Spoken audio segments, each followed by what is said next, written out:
Hello, ladies and gentlemen, and welcome to the Coast-to-Coast Combat Hour. I'm your host, Matthew Hawkins, and as always, I'm joined by my friend and co-host, Ed Carbajal. Ed, we got a pay-per-view week this week, but you went out on Twitter earlier this week, late last week, and asked a question about the future of programming for the UFC. And why don't you share us with what you got there? UFC's in my backyard this week in Newark, which if you're going, don't stick around too long. Get in and get out. I posted a poll just before the weekend. Because it's June, they're probably International Fight Week is the end of this month, and we'll probably hear details on broadcasting rights. Because usually that's the end of the fiscal year for most business folks. July's kind of like starts their next, they plan for 25, 26. And with a negotiation period window being open as long as it has, I think it's been since February. I asked, we're not going to know until they tell us. So I asked folks just for shits and giggles where you would like to see them wind up. So I'll share the results of the poll. Not that many people voted on it. Only 145 votes with my small reach, but we still. Netflix came out number one, 61.4%, and then not a close second, but the next one behind it was Amazon. So I put the options were stick with ESPN, Amazon, Netflix, and then another, and folks could chime in with other choices. I saw YouTube get mentioned, which was something we had talked about in the past about how it seemed like kind of an untapped resource for potential pay-per-view and just massive eyes.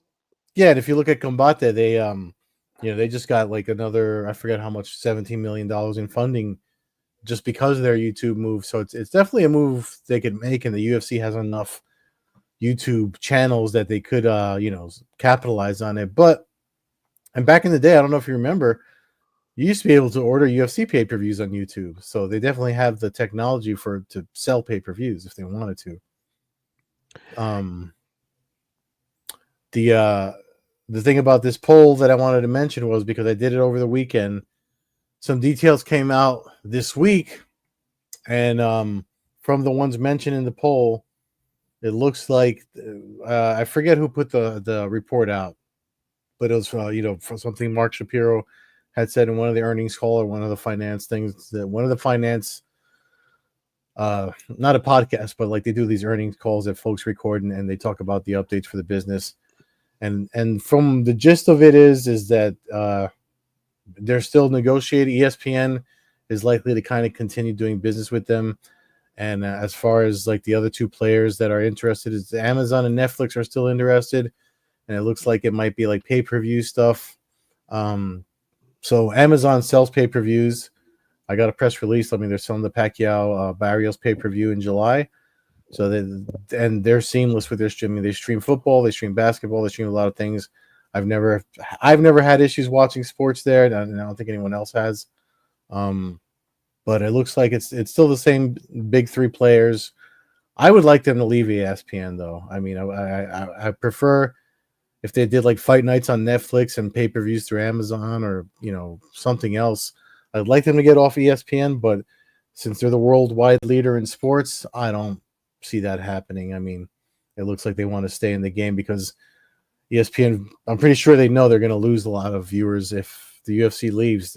All the growth they've had with all these subscribers in ESPN Plus probably goes with it.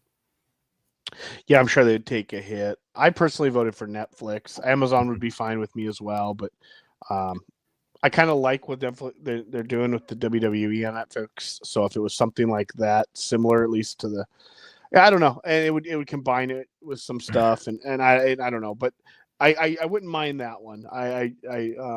But Prime would be fine too. Yeah, I'm with you. The ESPN era has been hit or miss at every single way. I mean, the beginning of it was cool, the early McGregor, Khabib stuff, but after that, it's definitely faded. I I do think that it'll be interesting to see what kind of deals they work out. You know, the previous one with ESPN, all the pay-per-views were essentially all prepaid for at a high rate. I think it's hard for me to see them giving the UFC more money, because you figure the UFC is going to get a bigger contract than their last one, right? So the reality is the UFC is getting like 200,000 to 300,000 pay-per-view buys a show on their pay-per-views. They're never releasing those numbers because those would come out embarrassing in the grand scheme of their pay-per-view numbers throughout the history. Those would always be considered fairly low numbers outside of, post 2007, 2008. So that's kind of odd that I got to see how much UFC's or ESPN's willing to give them, though. If you're prepaying ahead, are you going to give? You're not going to give them 500,000 pay-per-view event when you're only getting 200,000 to 300,000. I feel like the last one the UFC was able to kind of fleece ESPN a little bit on that probably cost, because they got in on the backside of the McGregor started, getting in there and the UFC really peaking out at a point. So I just don't know how that's going to work. The whole key for me is to get rid of the pay-per-view model. Or make the pay-per-view model a part of a subscription. Because in theory, like if they went to Netflix, Netflix wouldn't have to charge pay-per-view. They already got a subscription program. They could add $1 to their overall subscription program, and they would make, what is it? I mean, how many hundreds of millions of subscribers do they have?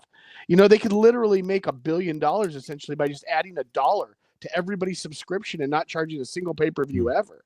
You know what I mean? Like the options are there, or a package where it's $5 more a month. If all those people sign up, considering that they're already getting basically $20 a month from those people anyway, it could really, there would be a way to cut into it, I think, where it could be more fan friendly as far as what you're getting for your dollar. At least you're getting all the other Netflix entertainment with the UFC.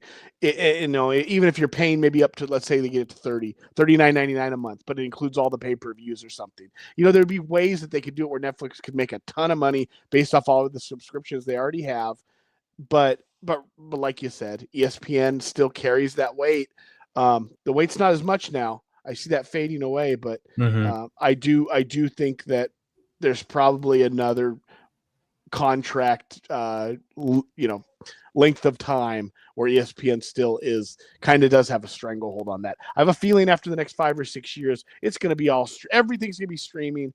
Yeah. You're not, and at that point, it's going to be a complete free for all. UFC, ESPN still offers cable, which is still something that a lot of people have. So that's a bonus that they can offer. And it looks like they're trying to do something to, I don't know if it's like an app correction or whatever, but they're just trying to make just one solid app where it's just everything, because they have ESPN News and ESPN this and ESPN Plus. So, I mean, I know they were trying to make just one ESPN app where it's just everything, and that would be a way to get people to switch or sign up for that new version. That's supposed to be their staple version that they're going to stick with. I mean, you never know, because all these people change their minds left and right. I feel like they don't really listen to, the only thing they listen to is when money stops coming in, if people start canceling subscriptions and stuff like that. But that's kind of another story altogether when it comes to what's happening with the whole TKO Endeavor thing that I know you wanted to talk about. Yeah, not too deep. It's just to add on to the fact, fans who listen to the show know that I'm a pro. I watch pro wrestling. Am I a hardcore fan? Absolutely not. Do I watch it for entertainment occasionally? Yes, I do. I go to some shows. Yes, I do. But I do occasionally listen to the Busted Open radio show, which is on XM, and it's the radio morning. I don't know what time it's on specifically live, but it plays on XM. With the MMA shows on there. It's funny hearing the realization that we kind of brought to light, what is it, a year ago? Whenever the deal was made. Yeah. And they're seeing cuts. Couple popular wrestlers got cut this last week. And to hear the host of the show or one of the co-hosts go, you're going to cut a guy who's been here for 20 years, done all the work he's done for you when you're a $9 billion company. You're making $350 million a quarter, and you're going to cut these people because you're saying they're making too much money. I mean, it was the same kind of thing we're dealing with. The WWE is going to slow. We know how this. We've seen the playbook for this. You get rid of anybody who's making any good amount of money. You slowly fade them out. You bring in cheaper talent that will work for cheaper talent because you become the only thing there. The UFC has that basically right now, the monopoly. Right now, AEW is on rising up again slightly. They at one point when they started, they were on fire. Then they declined heavily. Now they're on the rise back up because they had to regroup, get their ticket prices under control, go to smaller venues, start making it more fan friendly for the fans that are able to still go to these shows, and that's allowing them to now get some growth again. I talk bad about PFL. $25 ticket idea from Don Davis. Fair idea. I will give him that. I will say this, though, on a warning. My whole life going to MMA events, I've never been a fan of going to an MMA event where there's a super cheap ticket. Generally, that leads to people being in the arena that are only there because it's a cheap ticket and something to do on a Friday or Saturday night. And a lot of times that can bring in a crowd that normally would not afford a $50, $100 ticket. So I hope they have metal detectors. I hope that all that gets involved. That's up to the venue and their security people, though, you know, like depending on where you go. The thing of it is what you talked about, what the people are, I mean, we've been seeing it for a while. People talking about ticket prices and being priced out of events, being able to go to them. So I think that's why this is the first post Davis has made that folks are kind of, even people that hate on him, you know, for every post, they're kind of like, you know what, at least it's something. It's an effort. And it's an effort. And I remember I just shared that before we went live here. You know, I used to go to PBR events because they were $25. That when they used to, I mean, they still come to Madison Square Garden every January. But before, this was when they were on Versus Network, and that's when I kind of got into it for that short amount of time, and I had a good time. I mean, it was. I mean, I know it's bull riding, so you're not going to get any riff raff watching bull riding, but it was. It's not the price. It's a way to get people in. It's that it's a cheap ticket to go watch people cage fight. And when you throw beer in there and you get somebody who drank a full 12-pack before walking into arena where they bought a $15 ticket. Yeah. In my experience, and most of that's back in the day because the tickets are so expensive now. But in the early days of MMA, I've seen a lot of people curb stomped in seats. I've seen a lot of that go on in cheap Indian reservation fights. It's probably a better way for them to get some sort of revenue than giving seats away, because one thing that folks don't know is that they pre-COVID, one of the things they would do was they would put out a contest, and if you put your name in the contest, they had a lot of contest winners just because they had to, you know, could fill some seats in the arena. So it's a way for them to kind of do that without, I guess, losing money. They're making some sort of money back. But just to kind of go back to the state of the sport right now, there's so many people kind of like lamenting how you know, Helwani's calling it a recession. You know, you and I have been kind of talking about the state of the sport right now, and even fighters. Like I talked to Aaron McKenzie, who was on the Ultimate Fighter season 31. He fought in Bellator, fought in LFA. I interviewed him a couple days ago because he's fighting on the platform I work for, Expectation Sports. BTC 29, that's this Saturday too, by the way. But you know, it's his first fight back in MMA since he was on the Ultimate Fighter. And one of the things we talked about was kind of like, I asked him because he fought for Bellator. I asked him his thoughts on it, and he pretty much said what we've all been kind of saying, like, we need something. There has to be somebody else out there to keep everyone honest, or at least to keep everyone trying, you know? Because right now the UFC thinks their shit don't stink. no matter all these complaints that everybody's making about the stale product and the slop fights or whatever, they don't care because you're still giving them all your money. So there's nowhere else for the money to go, So maybe if the $25 a pop is $25 less for the UFC in the maybe one quarter of the year, they'll see that and be like, you know what, we need to do something like that too, So or something to get to kind of, Well, I mean, for Don Davis to do that, it's a good idea. What needs to happen now is they actually need to have a social media that puts out when tickets are going on sale. Yeah. Let us know when events are happening, because none of that ever happens. You know what I mean? Like you getting a press release before the event does nothing for me as a. I mean, as a fight fan, it does nothing for me because I have no idea about that press release. All I'm waiting for is either a commercial, which those don't happen anymore these days, or a post on Twitter that's going to give me a heads up that there's tickets going on sale or there's an event going on in so-and-so city. I mean, a $25 ticket doesn't do good if I got to fly to Saudi Arabia. So let's just, yeah. You know what I mean? Like, let's figure this out.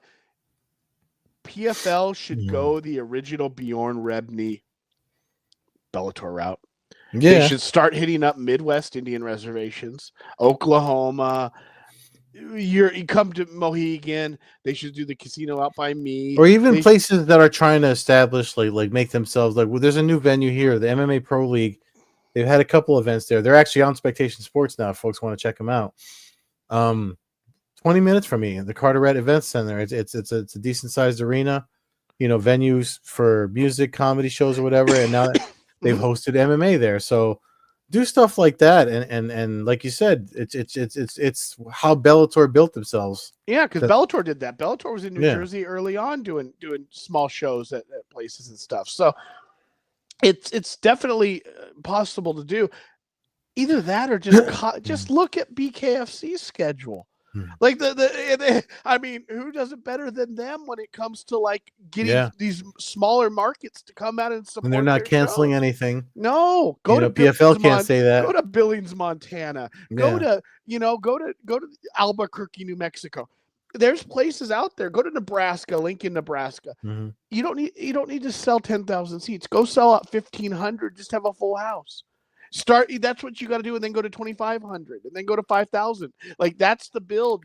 To be having shows at Mandalay Bay when nobody even knows you have an event going on is malpractice.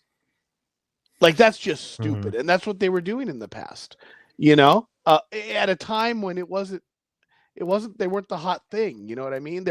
When they were doing the New Year's Eve things their first year or two, when they were coming out that was different. They had some spark behind them then, but they hit a lull and they needed to regroup. And now I think it's taken too long, but I think now they're trying and hopefully it works. Again, I'm not rooting against them, but it's the first time I've seen Don Davis post something where I was like, oh God, okay. And it didn't look like it took him 48 corrections. He didn't put $48, $27, $36. Oh no, it was $25. He finally got it right, went out there, universally pretty much well recepted, like you said. So definitely, want to give him credit when you see something like that, because we do, I'm quick to bash with that. So I guess with that said, let's move to the pay-per-view. And our picks for UFC 316 live from Newark, New Jersey. I always say it was Anthony Rumble Johnson, and I forgot who he knocked out in the main event. It might have been Ryan Bader. Long time ago. That was the last of UFC event I went to in Newark.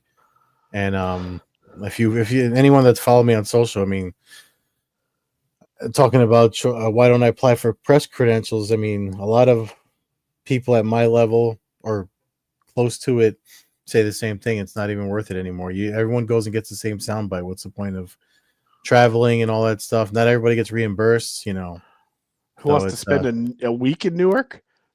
Seriously, it's like, I mean, for me, it would just be I could hop on a train and get there or drive there. It's a half-hour drive.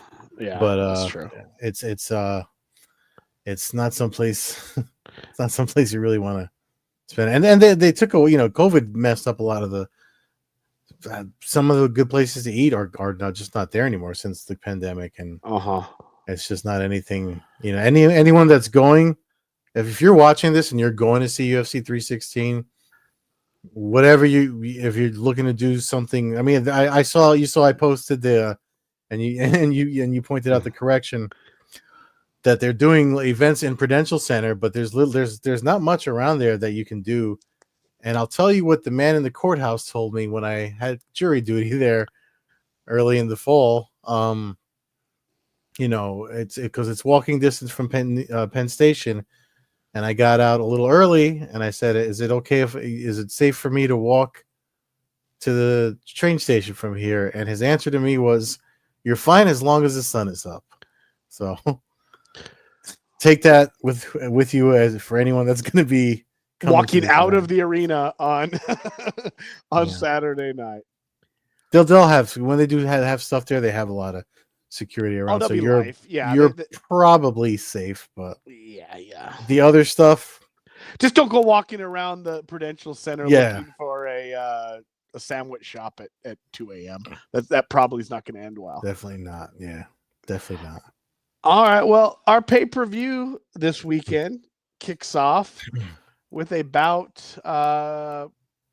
Vicente Luque, Kevin Holland. Wait a second. Where is but isn't our boy on this card? Is it not this card? No, Pico's not on this card. I thought Patchy Mix is not on this card? Yeah, he is. Yeah, wow. Picture of him. Yeah, they gave him the new Cybot treatment. Yeah. I was going to comment earlier while we were talking about that post. All right. Let's see how many silhouettes we got in the pay-per-view this weekend. All right, Vicente Luque, Kevin Holland. Luque looked good recently. Picking Vicente Luque to win by knockout. I'm just, how I am with Kevin Holland. Like the dude, I like watching him fight, but I just can't bet on the guy. I don't think his main goal is to win fights. I think his main goal is just to make money. And if that's the case, it's hard for me to pick you when you're fighting a killer like Luque. And I think Luque hits him hard, hurts him. And gets some maybe out second roundish after beating him up a little bit. It's funny they have him as minus 270 underdog with their DraftKings odds that they put up there. I don't know if I agree with that. He just seems very this or that. Like you said, it's I like him too. I like him as a martial artist. With his training with the kung fu stuff, and he's who's his is it Travis Luter that he does jiu-jitsu with? I forget who he said. He trains with one of the OG guys, but yeah, I'm leaning Luque as well on this. Yeah, this odds are shocking to me. Unless you're looking at the fact that Holland's just bigger. Yeah, which is probably what they are, given the numbers on here. 6'3", he's got the reach and leg reach. I mean, advantage. The size is obviously there. He fights at 85 quite a bit, but I don't know. I don't. We'll see. I think it's going to be a good fight. I think this is one you don't want to miss. I think it's the reason why it's kicking off the pay-per-view for sure. I think that's that fight. I don't think it goes to decision. I think somebody finishes somebody. Maybe Holland catches him in a submission or something wild, but it's just a good, good fight to start the pay-per-view. Entertaining, well-known fighters. The follow-up fight, here's the fight you were speaking of. Patchy Mix makes his UFC debut. The former Bellator champion coming in with a record of 0-0-0, according to the UFC website. You'd think they'd have it updated. It's literally fight week. They've been pushing his articles and his interviews and having him do Q&As, and you'd think they'd have it. He'd have it up. They'd have his stuff up. Yeah, I don't know. He faces $1 billion company. $9 billion company. I'm picking Patchy Mix to win. I hope he doesn't have one of those off nights in his debut. We've seen in the past from a handful of fighters over the years, but I think that he's the most prepared for this of the recent guys who, just because mainly his fiance's fought in a world title fight when he was in the corner. He's been to the last half dozen, probably at least, maybe more pay-per-views. It seems like he's always there. Seems like he's probably got a little feel for the crowd. He's actually he's walked out of the arena with, or walked down done the walk with his fiance, so he's kind of had that experience of.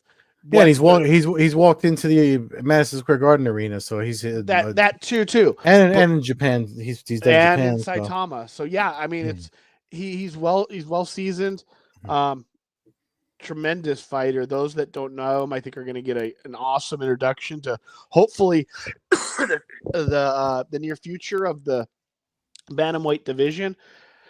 And I hope that he kind of helps lead this charge of a new generation of these Bellator fighters coming in here and helping kind of give us new blood. It's really feels like it's needed at a time right now. So pulling hard for Patchy Mix. I think he wins.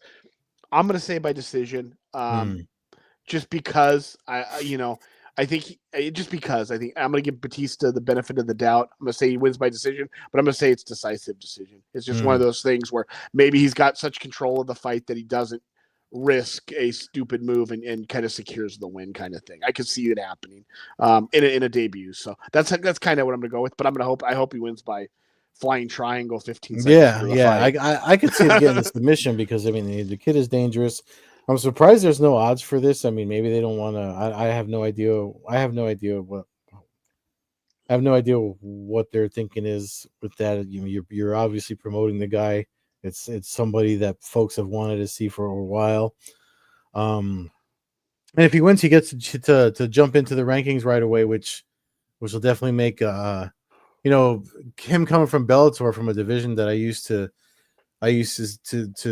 there was a time where I thought the best 135ers in the world were fighting at Bellator. This is like around when Eduardo Dantas and Joe Warren and a bunch of, and it just kept on going and growing with guys like Patchy Mix and stuff like that.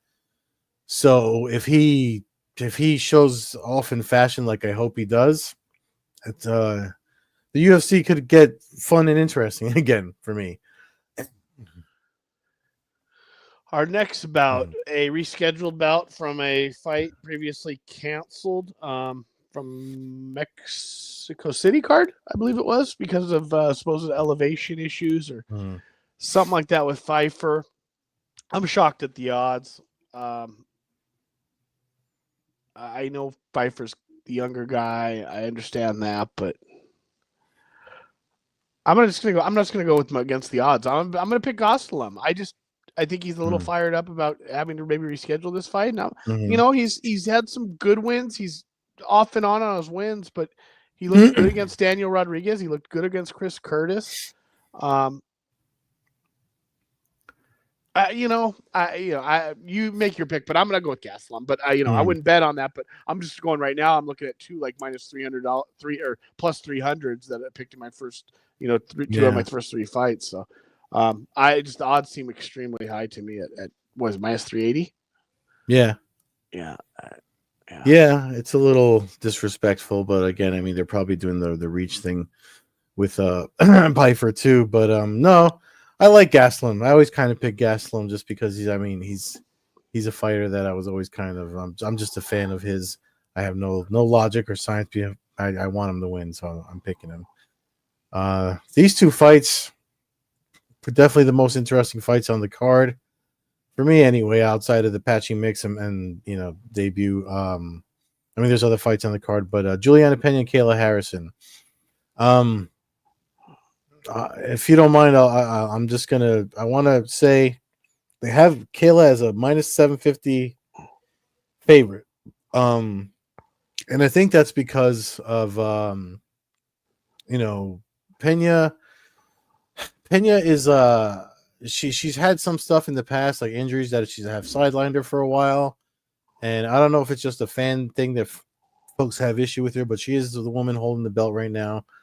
I feel like Pena might have an edge in the striking, but and she's obviously got a reach advantage here, so I don't think it's going to be in the walk in the park for Kayla Harrison.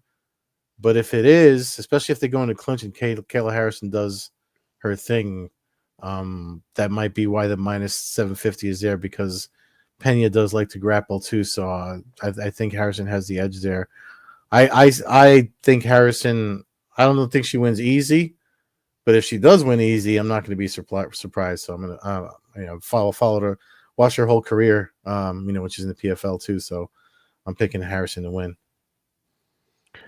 I wish we could have Jay Petrie or Adam Martin, one of those guys, the numbers guys, let us know. I wonder if Pena's the biggest underdog champion of all time.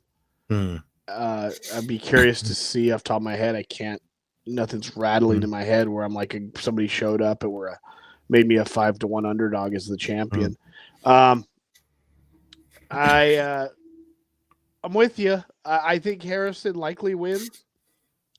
Pena's like the best fighter that absolutely doesn't look like a fighter that's ever walked this planet. Even when she's in the cage, she doesn't necessarily look like she knows what she's doing. But for some reason, it all comes together, and she's been successful with it.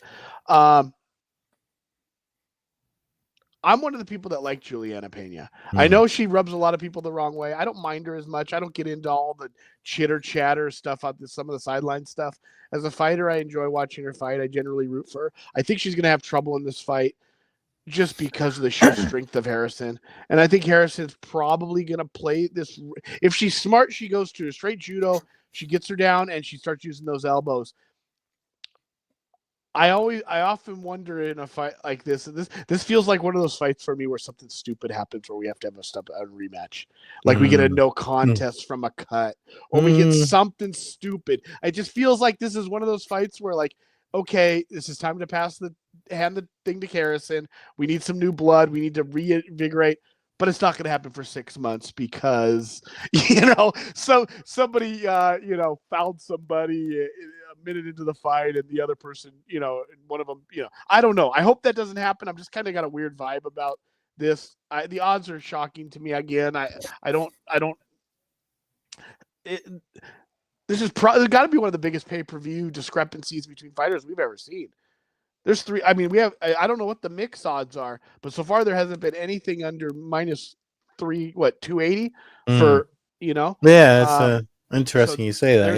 There's no, I mean, I don't know about the prelims on here that they show. Look at this one, the 625, 455, -625 for this one. Bruno Silva and Joshua Van +470, -650. Yeah, they're. I'm not saying that this was like the card where you parlay all the favorites. Because they're all so huge favorites. The odds makers are telling you there's going to be a mega upset if almost any one of these guys lose. I mean, the odds of that happening again are extreme. That's why the parlays pay a lot. But if I was in Vegas, if this was in Vegas card and I was there, I'd be going, okay, the odds makers have heavy. I think these people are going to crush. So maybe even though they're not the people I'm picking necessarily right now, that parlay like that could get interesting. Now, you're not going to get rich because they are huge favorites. Yeah. But it all stacks up as opposed to just betting on Harrison because just a single bet on Harrison, unless you're Turkey, you're not placing that bet, because you're not making enough in returns. So I'm picking Harrison.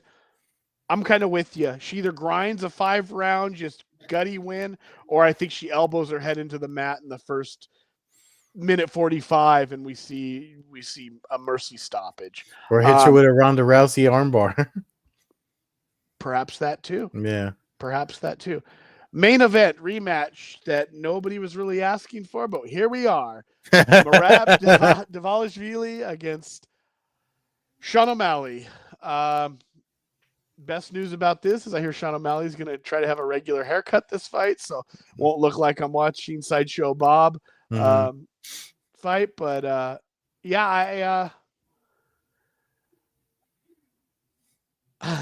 I'm picking Sean O'Malley to win this fight. I thought he lost the first fight clearly, but the judges had it 3 rounds to 2. I think he improves.